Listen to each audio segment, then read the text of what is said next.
Hello and welcome to the panel discussion for Imaginative Building in Valheim. I'm Christy with Gaming with Christy, and I'm excited to be here with some of my friends and amazing builders. We have Canaris, Hello. Verso, Hello. and Chiselchip. Hello, everyone.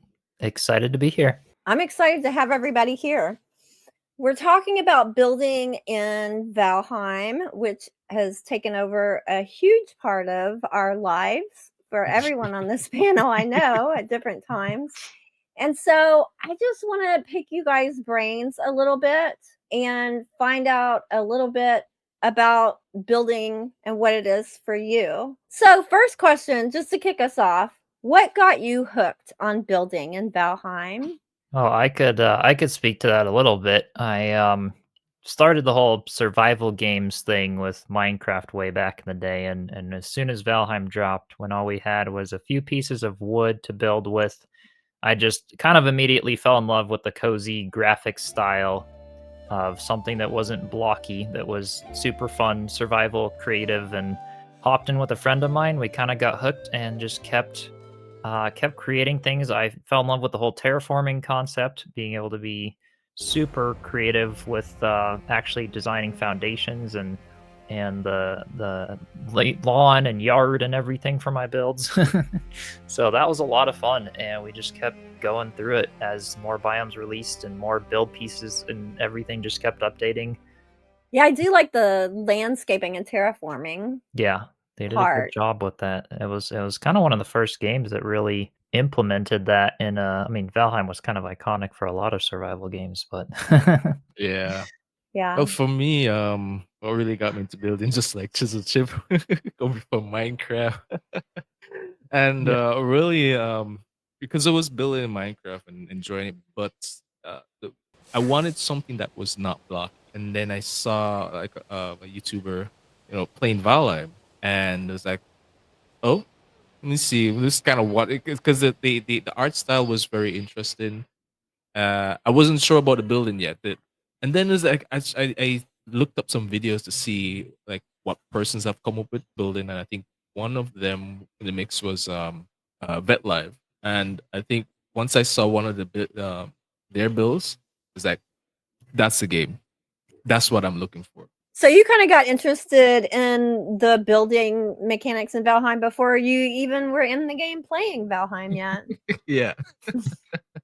And then when I got in, it's like, yeah, I'm hooked. And Yeah. Yeah. and it started off with just something basic. The first house I built was really basic, but well, it was crappy.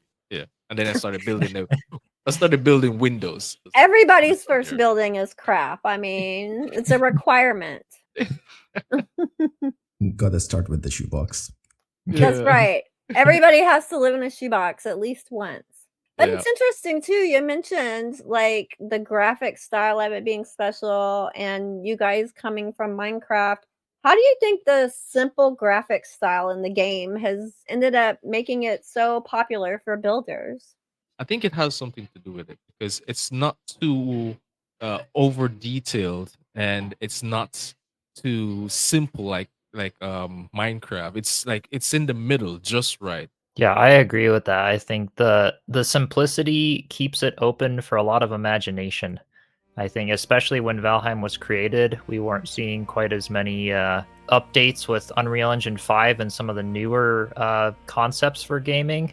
And with Valheim taking on a very simple but beautiful art style for that, I think just it sparked my interest in it as a game itself, not trying to mimic reality, but just have a ton of fun imagining and building and pretty much just doing anything, and the coziness of it, I think, was what really hooked me there. Like, I remember my first base was a little tree house in an oak tree.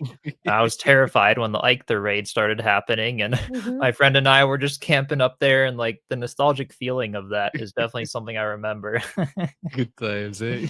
Yeah, that first playthrough of Valheim is always like a good memory, I think, for everybody. I remember the first time I got killed by Drake and I had no idea what happened. There was a mountain nearby, but I'd never been into the mountains. And all of a sudden the screen said poof. and I was dead and frozen. I'm like, what happened? I remember that too. We were close to planes. That was when I experienced my first dead mosquito. Surprise. That's very interesting when you say Deskita, because like for me, when I jumped into Valheim, it was this my first ever world had meadows and plains. Now, just to give you guys a little bit of background, like even for building, like I come from a background of playing Souls games. So I got into Valheim first biome, not as much, and then you go into the plains, and it's like, oh, this is like Souls games, Souls game survival.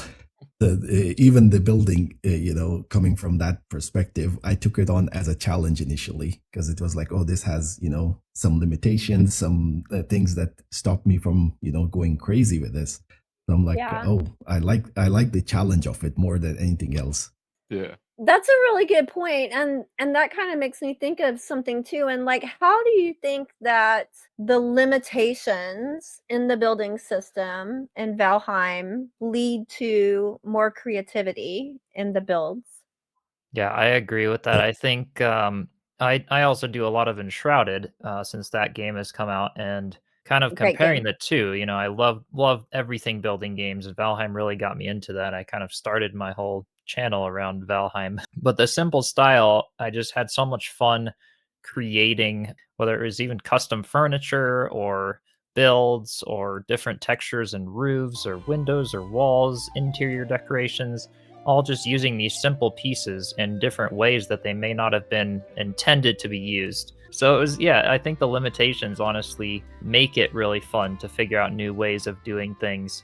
And I think the developers were also very intentional about that, to keep, I think their whole motto is keeping it very, very simple, and that simple done well is enough. Like every now and then I'll come back to Valheim for that simplicity, to just challenge myself. All right, here's the pieces I want to do.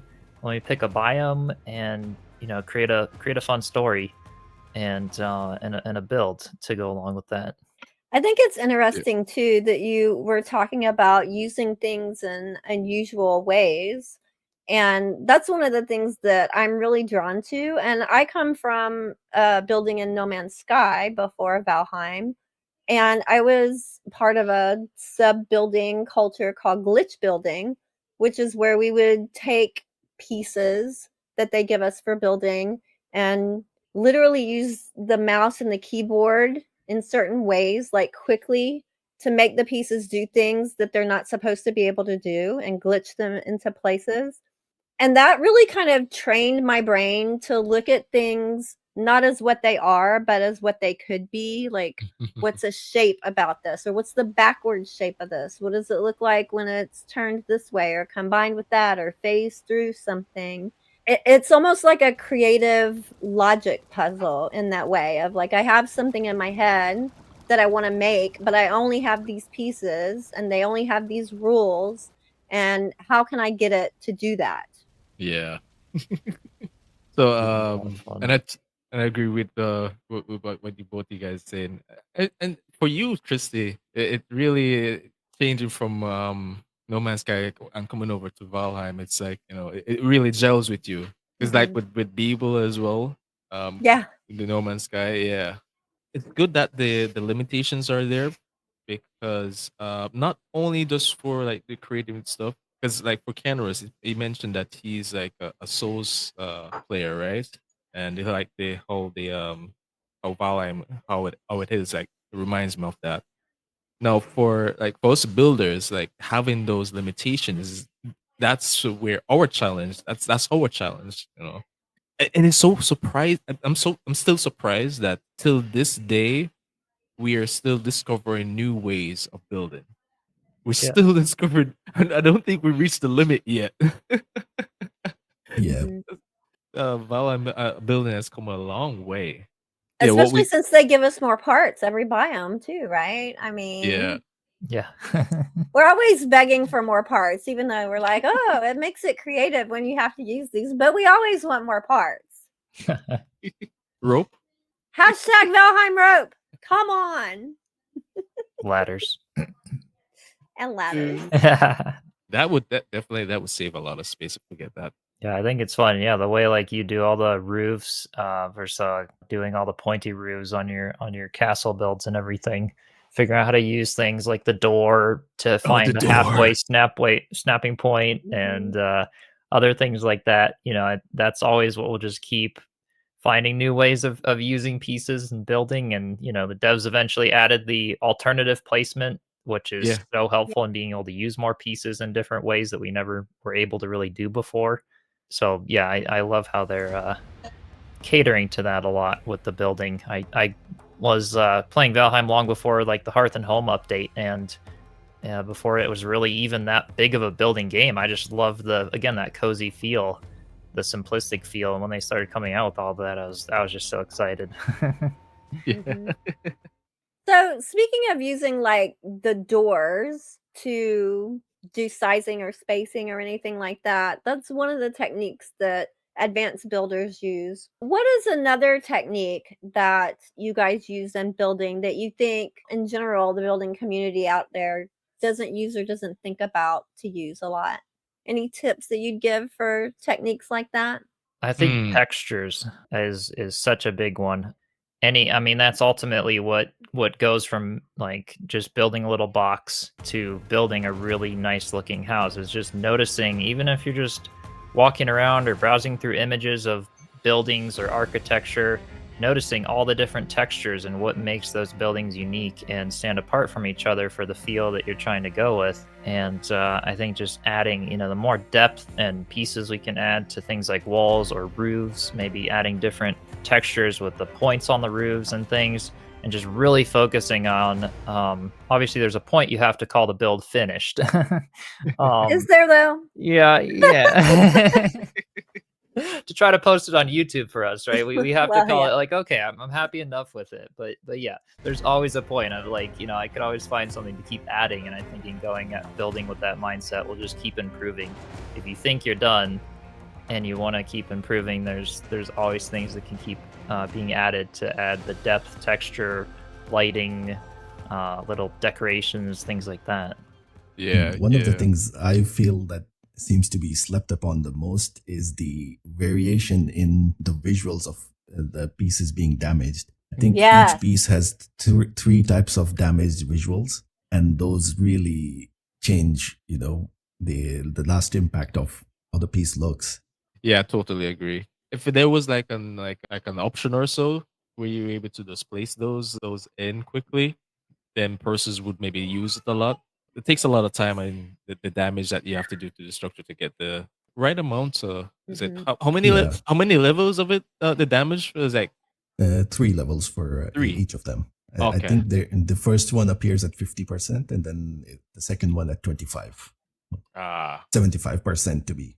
And having that broken down look, it really adds to the world building, like the one I have as a background right now, like ruin, and I love that. That's one of the things I think I built a castle and did that thing. I was like, I love how some parts of the castle is like it's one part is like fully repaired, one is half repaired, like especially for the stone. It that adds a lot texture and contrast that really brings out the build a lot more. I think that's true, and I think that it can be used in more ways than just broken down builds. Like, I think people think of that using degrading an object like around graveyards and spooky builds and broke down builds, but if you're just using it for the color and texture difference, it can be used in a lot of ways. Like in my modern mansion, when I built the ceiling, I left it out in the rain until it turned a different color because I wanted a color contrast in Mhm. the room. And it's not a broken down build, but it gives that extra layer of texture and Yeah. color. I'm always trying to find more ways to add color into the builds. And fortunately, they've added some pieces that give us some more options in that. So not everything is brown and gray. Yeah. Do y'all have any favored ways of adding color into your builds? I kind of like to think of it as like a trim aspect. So I'll choose pieces that seem like they contrast nicely, or even if I was doing a brand new beginner build, doing something like what Christy is saying, you know, to change the pieces to make the wood look slightly more gray in certain areas, you could definitely purposely do. But what really took my builds up the next level from like the very first build I ever did was realizing that it's not needed, but just adding trim. I would start like snapping beams to the sides in between the corners of my two walls where they meet, and doing roof beams along the roof, or like even in the build that Versag has in his background there, having the wooden trim on the edges of the tarred shingle roof. It just adds a lot of different color contrasts. Or the new ashwood beams, since they're super dark, would be a great way to pair with like a lighter wood with trim and things like that, or a lighter wood with a black marble build pieces, and just adds a lot of depth and color with that. I'm always looking to use the pieces that nobody uses for trims and details, like the furniture. Yeah. Recently came up with a pillar just made out of the marble thrones and the stools. And it looks really nice. And I topped it off with the Black Forge.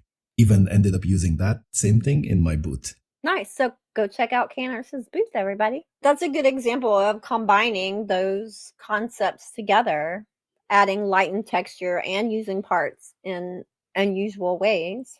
Yeah, of lately, like with the new Ashwood pieces, I've really gotten down into mixing the build pieces a lot, and it's kind of just kind of feeling how things work and flow together.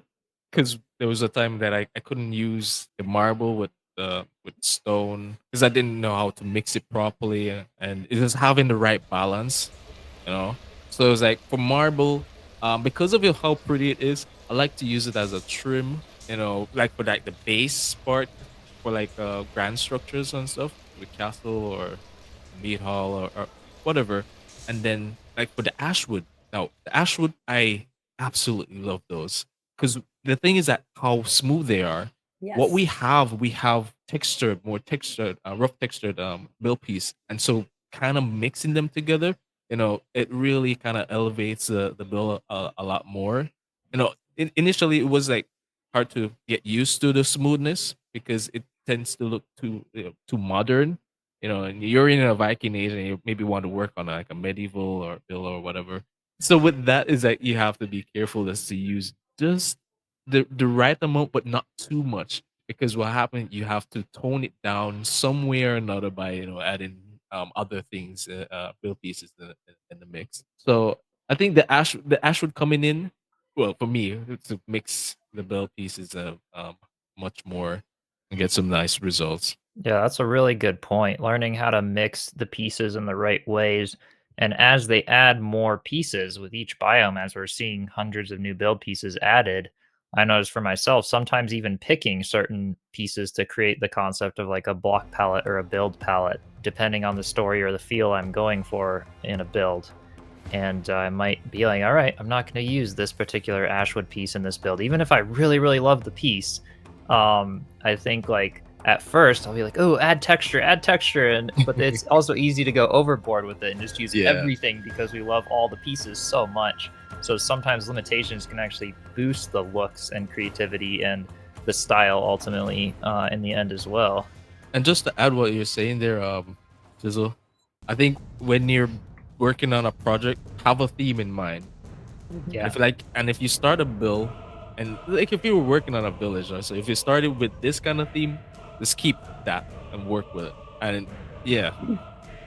Also, maybe have a story about this build, like a story about who lives there or what kind of person they are. Is it a family? Is it a single person? Or are they a simple person? Or are they an elegant person? Because that can really feed a lot into not just the build necessarily as much, but particularly the detailing and the decorating inside, which is one of my favorite things. What do you guys use in your approach for interior decorating to make the builds feel more immersive and lived in? Well, for me, one of the things I'm thinking about, like the cabinet, which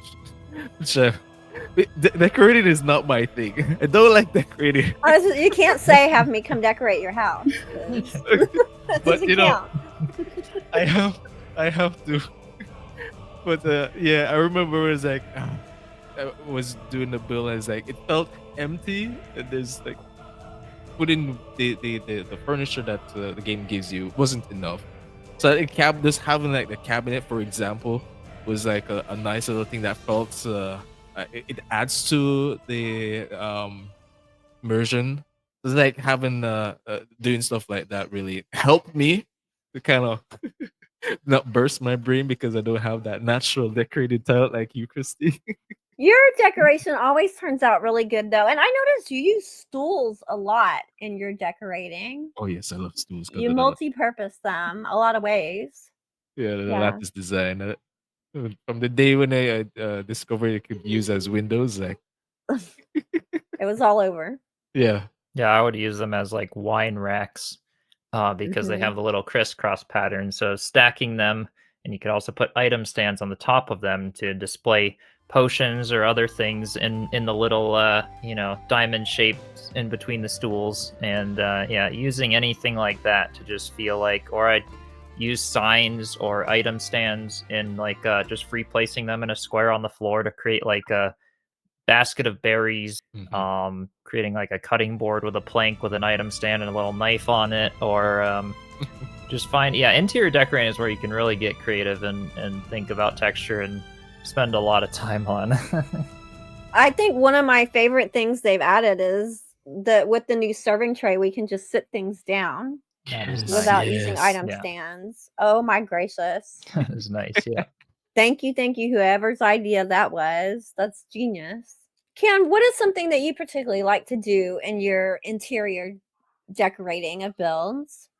Interiors, because I'm not that good with interiors and designs, I was mostly inspired by what Sarah does. She's a very, very good interior designer. Like She is. everything she Yeah. does is like it's next level. So looking at what she does, I started to try and make functional furniture pieces where you could actually sit on, or you could like a dresser where you can actually put things in. So I think one of my most successful ones is the dresser I make with the black metal chest, and the bottommost drawer of it. It's opened so you can actually interact with the chest. So I felt Nice. like that was like the peak I reached so far. I like when you can combine decorative stuff and functionality. Put it all together. Yeah, you making your own furniture, and it's not just for looks. Yeah, I think that's a good point, though. I mean, we all kind of start decorating interiors and things with the functional pieces of the game. For a larger base, I'll try to fit the forge and the smelter and the workbench and all of those functional pieces. And the more I kind of deck out an interior, finding ways to make them feel more like they're also decorative. I'll place a stool by the workbench with a little rug under the workbench and place the tools in a spot that looks nice. Maybe put some of the little flappy doors. I'll just call them the shutters. Using them for like half flappy doors to create like a little cabinet above the workbench. So yeah, I think it's ultimately about taking those functional pieces, and a lot of us has kind of learned by just trying to go farther with them and building rooms for them, or specific builds even for that. Doing a blacksmith build, a workshop, or other specific builds to learn how to really use those pieces and decorate with them, to again give the limitation on building a specific build to really challenge the full use out of the pieces. Yeah. Well said. And with using these pieces and these techniques in so many different kinds of builds, how do you guys kind of keep coming up with fresh ideas? For me, building in Valheim early days is like I use concept arts to kind of stimulate my imagination. Just kind of learning some little things here and there, how buildings are designed, and then that's one thing. But then the other thing is it possible in Valheim? You have to figure out if how can you have a certain design, how can it work, will it work, because sometimes not all of the design or builds able to work in Valheim. It doesn't turn out that great. So when you kind of have have these little images here, for like not burning out or not repeating myself, I would take like one thing that I learned and put it with something new, and I keep on mixing it. and I will keep on doing that until I reach to like the end of it, and then do something again. And like coming up with designs as well, I started to sketch. I started to sketch because I think at the point I've seen it all for some of the builds. So it's like, all right, can I do something new? Like for this one, this meat hall behind me, that roof was not possible. And then it's like I did a sketch, and it's like, oh, I had this little thing here. I figured out I can do in Valheim. Can I use that and create a new roof? And it worked out. If you can't have a clear image in your head, put it down on paper and try it out. I haven't I mean, it sketched things out, but I have pushed it in terms of building statues and things because Valheim has its limitations when it comes to height, when it comes to what you can do with the pieces. To get organic shapes, I've been focusing and trying more to build statues out of it. So I started with wall monuments where you can build like Odin into the wall, which was obviously inspired by Mad Michael, who was on Jirok's server. So we came together, we did one of the Odin wall monuments, and then it's like, oh, I can maybe push this a bit further. And I started experimenting with that. And eventually, when they added those ironwood angled beams, is when I could do a large version of a wolf head, which was initially just, like a wall monument idea that I had. that wolf head was awesome. Yeah. It's on the Val-Con server. I was gonna say, Yeah. can't people go and see that on the Val-Con server right now?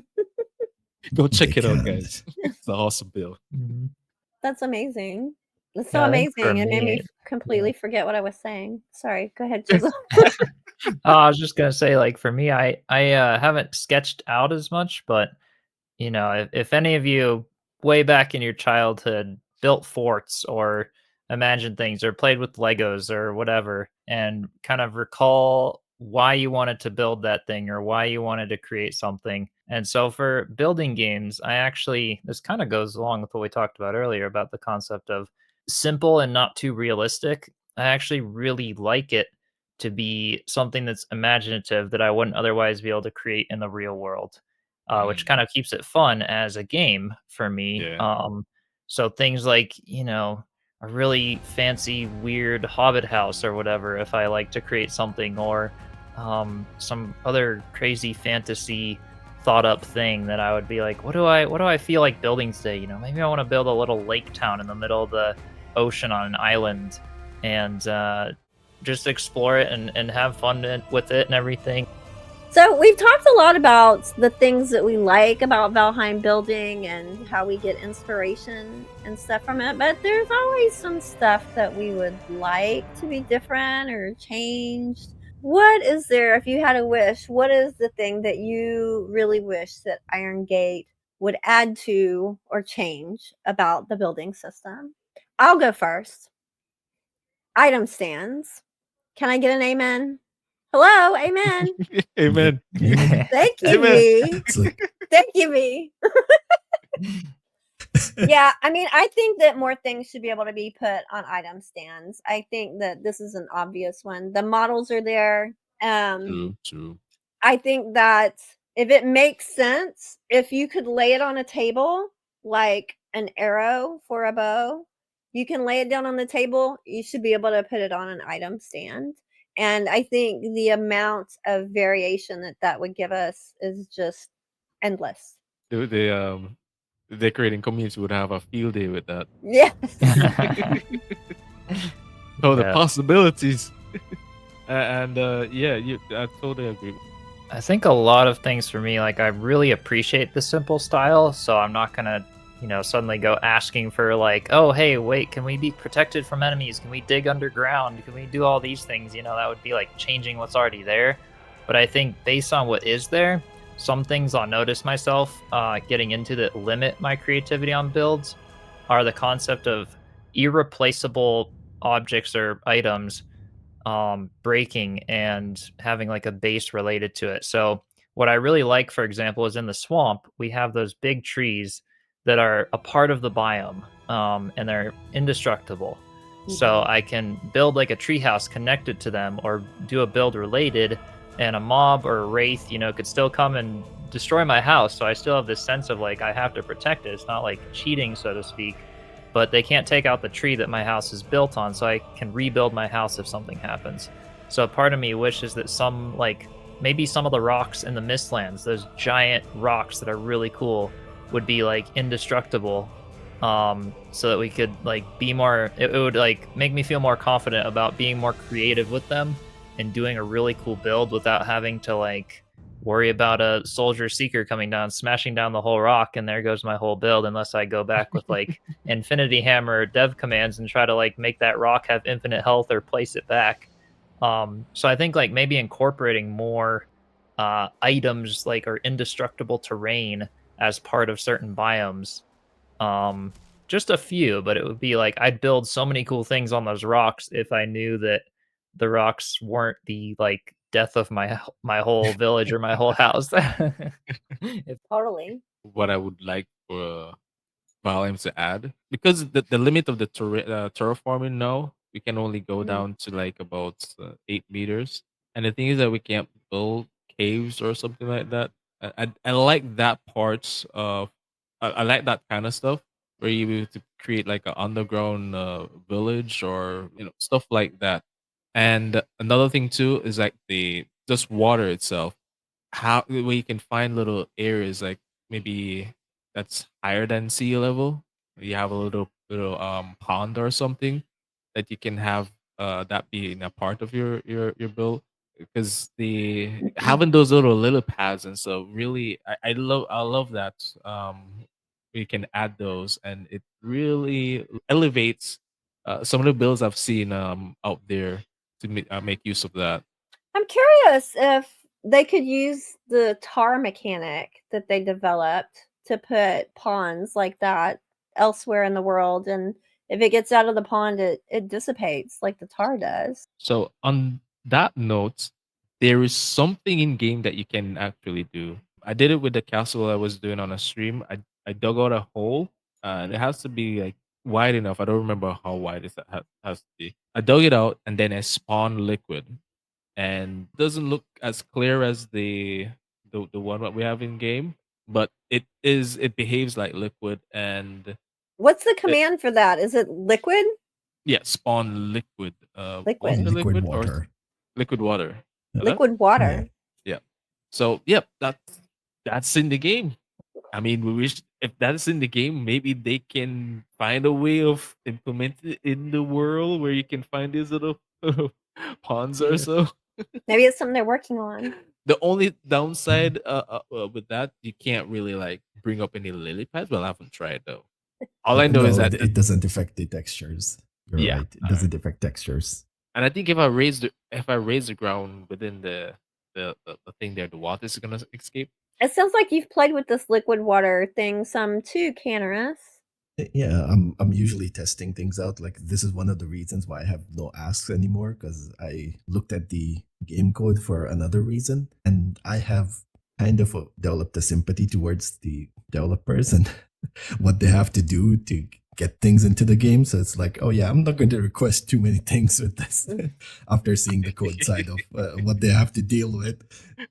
But yeah, the liquid water, initially I was experimenting with it because I had a concept in mind to make Atlantis in Valheim.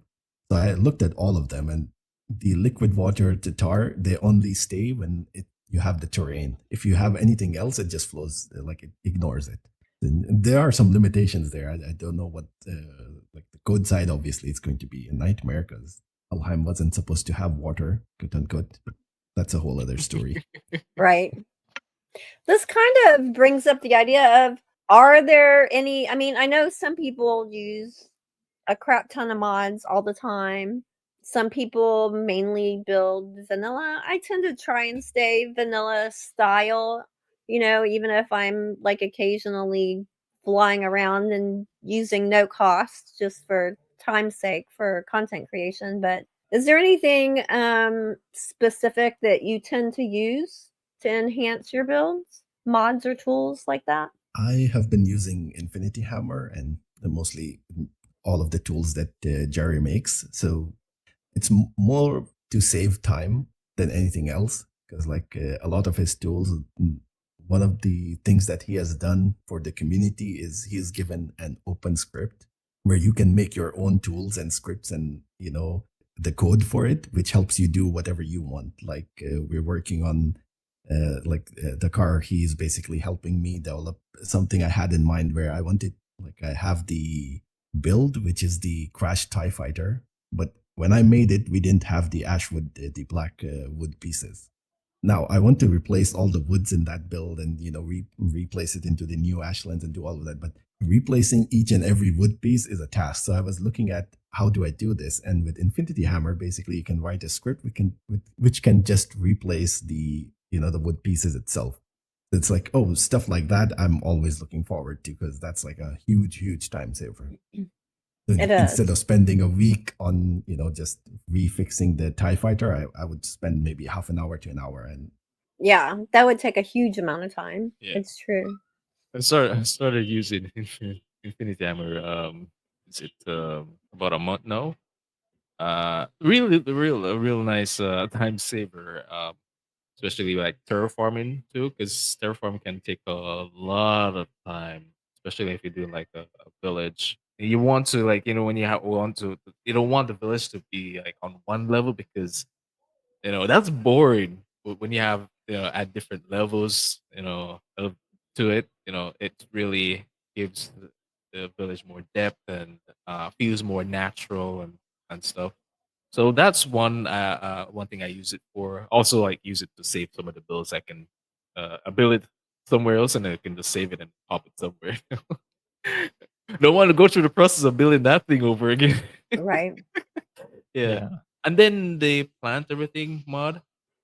It's like from day one I discovered, it's like, yeah, it's a must have, because you don't have that much freedom in like the landscaping, where you plant shrubs and all that stuff, and those really add to bringing out your bills more. So that, and infant hammer has those two main things now. Yeah, Always that have. adds so much life and texture to be able to have that variation in vegetation around or inside a build Yeah. as well. It brings it to life. Vines. Remember the days Vines. when yeah, when everyone was like, "How can we get vines?" Now they gave us where you can plant the vines, which is real nice. We got two Mhm. colors. Two That's really, colors. yeah. Yeah. Remember, be careful breaking down that shack. We got to save the vines. Yeah. Yeah, similar to you, Christy. I mostly build in the vanilla style. I have used Infinity Hammer sometimes just to give things like infinite health or whatever for like server hubs and things like that, or like if I was to do a build on a rock that I don't want to get destroyed, like I was mentioning. But I definitely love the plant everything. Super happy they added vines as well. And then also the terrain reset is really nice when I'm Mm. doing terraforming projects. It's so nice to be able to, like, oh, I messed up here, I want it back to how it was. And terrain reset's amazing for things like that. It made me nervous without terrain reset, to like, I was planning so much into exactly how I wanted to terraform everything, to feel like I wasn't adding instances or messing up the world in any way if I completely messed up and wanted to go back. And I really like that. I really like that tool sometimes. There's another mod I wanted to add to the list too. It's an interesting one, but maybe it needs more work. But it's the Viking NPC, and I think Mm. it's nice where when you can have little the Vikings around to kind of give your village life.